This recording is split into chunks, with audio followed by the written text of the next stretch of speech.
Ini bebas dari kepentingan politik praktis.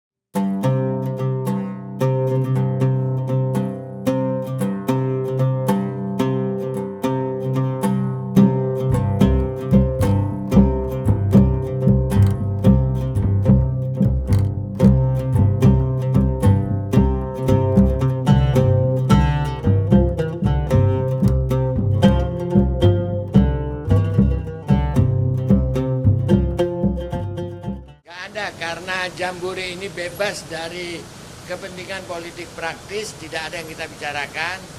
Hanya diharapkan Parmusi, dai-dainya dibawa ikut menciptakan situasi kondusif agar masyarakat juga tenang. Tetapi tadi PP Parmusi memohon kepada Presiden agar dapat menyelesaikan persoalan Rempang, ya.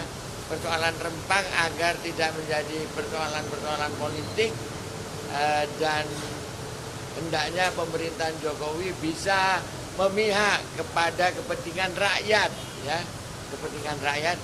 Kita doakan agar Presiden kuat menghadapi berbagai cobaan ini untuk menyelesaikan masalah ini. Itu saja.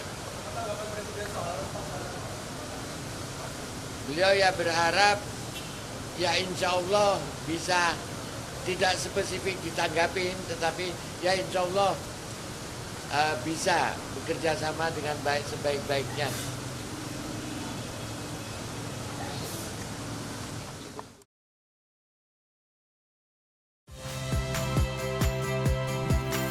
Saya Valeria Bella. Saksikan program-program Kompas TV melalui siaran digital, pay TV, dan media streaming lainnya. Kompas TV, independen, terpercaya.